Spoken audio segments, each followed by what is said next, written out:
Hello everyone, मैं Lalit Deva and I is certified cricket coach and you are watching quick cricket skill. Batting stance start करने से पहले मैं आपको एक बात बताना चाहता हूँ, एक बात क्लियर करना चाहता हूँ कि बैटिंग स्टांस मीन्स एक कंफर्टेबल स्टांस जो सारे बैट्समैन को सूट करे, वो आपको सूट करना चाहिए। आपने स्टांस लिया हुआ है, जब तक आप उस स्टांस में कंफर्टेबल फील नहीं करेंगे तब तक आप रन नहीं बना सकते हो। तो जो आज मैं बैटिंग स्टांस बताने वाला हूँ ये साइंटिफिक बेस्ड है और ये ऐसा इसको डिज़ाइन किया गया है कि ये सारे बैट्समैन को सूट करेगा।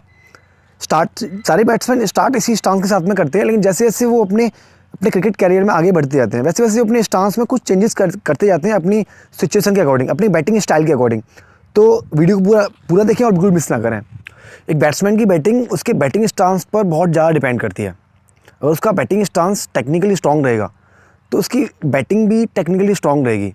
ऐसा बहुत ही कम केसेस में होता है कि बैट्समैन का बैटिंग स्टांस जो है वो टेक्निकली स्ट्रॉन्ग नहीं है और वो बैटिंग अच्छी करते हैं। ऐसा बहुत ही कम केसेस में होता है, लेकिन ज़्यादातर एक बैट्समैन की बैटिंग जो डिपेंड करती है वो उसके अच्छे बैटिंग स्टांस पे डिपेंड करती है। हम इंडिया में जितने भी बड़े बैट्समैन हैं आप देख लीजिए, उनका बैटिंग स्टांस बहुत ही टेक्निकली स्ट्रॉन्ग है।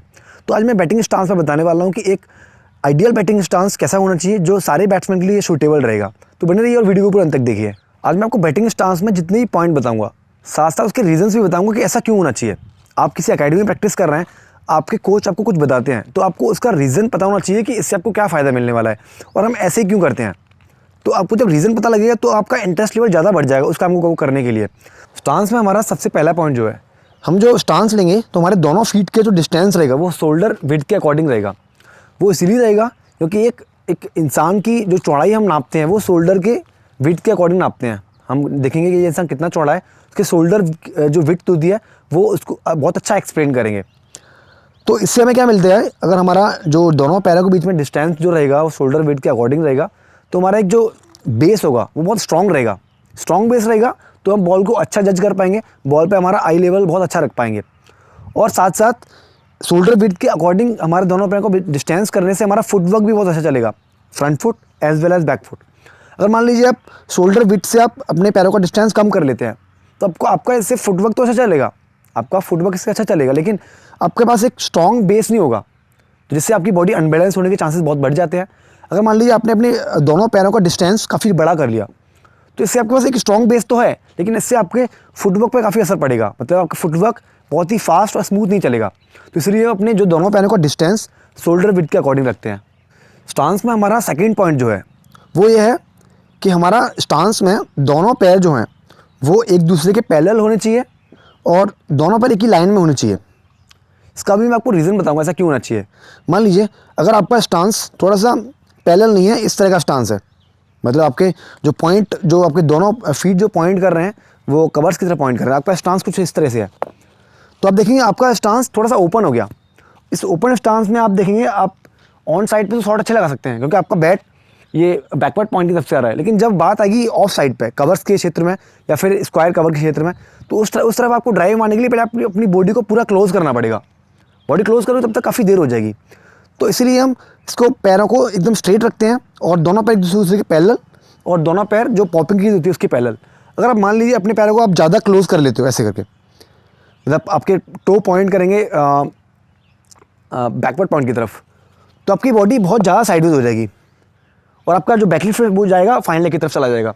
इससे आपको नुकसान ये होगा कि आप ऑन साइड के जितने भी बॉल हैं, ऑन स्टंप के जितने भी बॉल हैं, मतलब सामने वाले जो स्टंप पे लैंड करते हैं उन बॉलों पे आप अपना क्लियर 100% विजन नहीं दे पाओगे और यहाँ वाले बॉल आप ज़्यादातर अपने पैड पे खाओगे।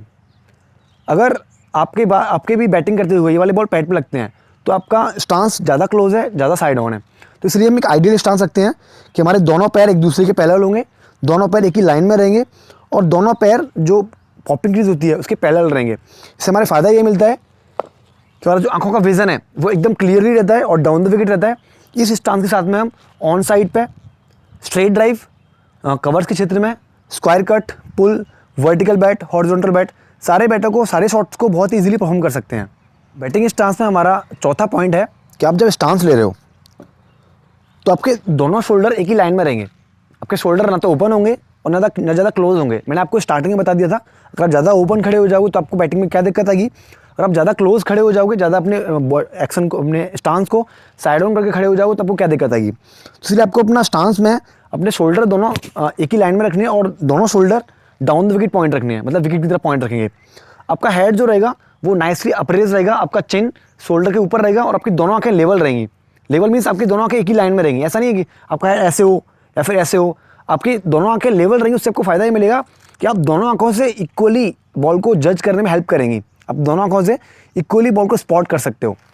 आपका हेड शोल्डर के ऊपर इसलिए होना चाहिए, आपका चिन जो शोल्डर के ऊपर इसलिए होना चाहिए जिससे सबसे टॉप पे आपका हेड रहे, जहाँ से आपको ball short pitch, half volleyball और गुड लेंथ की बॉल पकड़ने में बहुत ईजी हो। मान लीजिए अगर आपका हेड यहाँ पे कहीं है शोल्डर से नीचे, तो आपको यहाँ से ऊपर वाली बॉल को पिक करने में तो आसानी मिलेगी, लेकिन जो बॉल रेज करता है वो बॉल होगा, अगर शॉर्ट पिच बॉल होगा जो आपके हेड लेवल पे आएगा, उसको आपको पिक करने में थोड़ा सा डिफिकल्टीज होगी। तो आपको फोर्थ पॉइंट में याद रखना है, अपने जो स्टांस लिया हुआ है आपके दोनों शोल्डर एक लाइन में और शोल्डर आपका डाउन द विकेट पॉइंट करना चाहिए।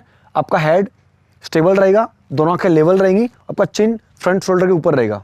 स्टांस में हमारा 5वां पॉइंट जो है, आपने प्रॉपर स्टांस ले लिया, आपने अपने दोनों पैरों के विड्थ को देख लिया, दोनों पैर पैरेलल है कि नहीं है, knee slightly bend, shoulder in line, head stable. उसके बाद बात आती है ग्रिप पे। मैंने ग्रिप पहले बता चुका हूँ वीडियो में, आप जाके चेक कर सकते हैं कि आपको बैट को प्रॉपर कैसे होल्ड करना है।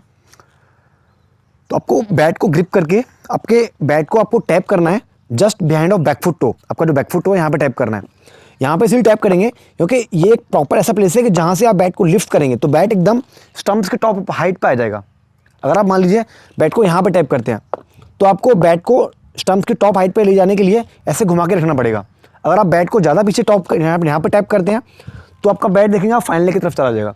इसलिए एक आइडियल जो हमारा बैट रखने की जगह है वो है just behind of back foot toe. यहाँ पर आप जब बैट को टैप कर रहे हो तो आपको याद रखना है कि आपका हेड बिल्कुल स्टेबल रहेगा, क्योंकि अगर आपका हेड ऐसे हिलेगा तो आपके विजन में दिक्कत आएगी, तो बॉल को आप करेक्टली जज नहीं कर सकते हो।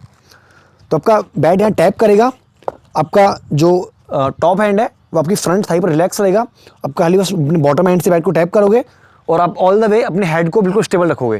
देखिए इस तरह से मैं बैट को टैप कर रहा हूँ और मेरा हेड एकदम स्टेबल है। इसका मतलब मैं रेडी हूँ बॉल की लाइन और लेंथ को पिक करने के लिए, बॉल को करेक्टली जज करने के लिए। एंड इन द लास्ट इसमें मैं आपकी बैकलिफ्ट भी ऐड कर दे रहा हूँ। आपकी एक बैकलिफ्ट कैसी होनी चाहिए, आपने प्रॉपर स्टांस लिया हुआ है, अपने बैट को टैप भी प्रॉपर किया हुआ है। आपको अपनी बैकलिफ्ट को पीछे कब ले जाना है, जब बॉलर अपने डिलीवरी स्टाइल में एंटर कर लिया हो, मतलब जब बॉलर बॉल रिलीज़ करने वाला हो, तो आप अपने हेड को स्टेबल रखते हुए अपने बैट को आप पीछे लिफ्ट कर लेंगे। अब जब बैट को लिफ्ट करेंगे तो आपका बैट जो मेनली कंट्रोल में रहेगा वो टॉप एंड में रहेगा। मैंने अपनी पहली वीडियो में बताया है कि टॉप एंड और बॉटम एंड कैसा होता है और बैट को कैसे ग्रिप करना होता है। और आपका बॉटम एंड जो है वो खाली थंब और फिंगर से सपोर्टिंग एंड में रहेगा, कुछ इस तरह से। देखिए आपकी ये फ्रंट एल्बो है, टॉप एंड की जो एल्बो है वो almost down the wicket point करेगी और आपकी जो बॉटम एंड की एल्बो है ये फाइनली की तरफ पॉइंट करेगी। अब वीडियो में देख पा रहे होंगे। और आप बैट को जब लिफ्ट करोगे तो आपके जो बैट का टो है ये ऑफ स्टंप के ऊपर रहेगा, देखिए इस तरह से यहाँ से। और आप जब बैट को पीछे लिफ्ट करोगे तो आपका बैट का फेस स्लाइटली ओपन रहना चाहिए। अगर आपका बैट का फेस थोड़ा बंद रहेगा, ऐसे वो बंद रहेगा, तो आप जब बैट को नीचे लाओगे तो आप देखोगे कि बैट को जब आप नीचे लाओगे तो बैट पे हवा का प्रेशर ज़्यादा पड़ रहा है, इससे आपकी डाउन स्विंग थोड़ी स्लो हो जाएगी। आपकी बैट जब नीचे आएगा थोड़ा स्लो हो जाएगा। और हम जब शॉट को खेलते हैं तो हमारा बैट मैक्सिमम स्पीड के साथ में आना चाहिए। तो इसलिए आप जब बैट को पीछे होल्ड करोगे, तो अपने फ्रंट टॉप एंड की रिस्ट को स्लाइटली कॉक कर लेंगे, जिससे आपका बैट का फेस ओपन हो जाएगा। और आप जब भी कोई शॉट खेलने के लिए बैट को नीचे लाओगे इस पर हवा का प्रेशर बहुत कम पड़ेगा, जिससे बैट की स्पीड मैक्सिमम हो जाएगी। स्टांस में ऐसी भी बहुत सी चीज़ें हैं जो मैंने आपको बताई नहीं है, वो आपको एज ए बिगिनर अभी आपको सीखने की ज़रूरत नहीं है। ये आपको चीज़ें जब सीखनी चाहिए जब आपकी बैटिंग एक एलीट लेवल पर पहुंच जाए। आपने देखा होगा नॉर्मली आजकल बैट्समैन जो स्टांस लेते हैं उन्होंने स्टांस कुछ इस तरह का लिया हुआ है और बॉलर के बॉल डिलीवर करती है पहले उनका बैकफुट मूव करता है। तो मैं आपको इसका भी रीज़न बताऊंगा कि ये आपको करना चाहिए या नहीं करना चाहिए और बैट्समैन ऐसा क्यों करते हैं। अपने आने वाली वीडियोज़ में आपको इसका रीज़न बताऊँगा। अभी मैंने आपको जो स्टांस बताया है वो खाली एक स्किलफुल और बेसिक स्टांस है। मतलब आप जब क्रिकेट स्टार्ट कर रहे हो तो आपको इस स्टांस के साथ में क्रिकेट स्टार्ट करना चाहिए, तो आपके सारे शॉट बहुत ईजी लगेंगे। आपको अपने स्टांस लेने में क्या दिक्कत आती है, आप जब स्टांस लेते हो तो आपको कौन सा शॉट खेलने में दिक्कत आती है, तो मुझे बताओ, मैं उसमें आपको बताऊँगा आपको इसकी दिक्कत क्यों आती है। अगर आपको ऑन साइड पे बॉल को पिक करने में दिक्कत आती है मुझे बताइए कमेंट सेक्शन में, मैं बताऊँगा आपको कि उसमें आपको दिक्कत क्यों आती है। आपको कोई स्टांस में लेके कोई भी डाउट हो आप मुझे कमेंट सेक्शन में पूछ सकते हैं। मेरी आने वाली वीडियो किस टॉपिक पर होनी चाहिए आप मुझे कमेंट करके बताइए, जिससे मैं उन पर भी वीडियो बना सकूँ। और अगर आपको वीडियो पसंद है तो give me thumbs up, keep supporting me, thank you.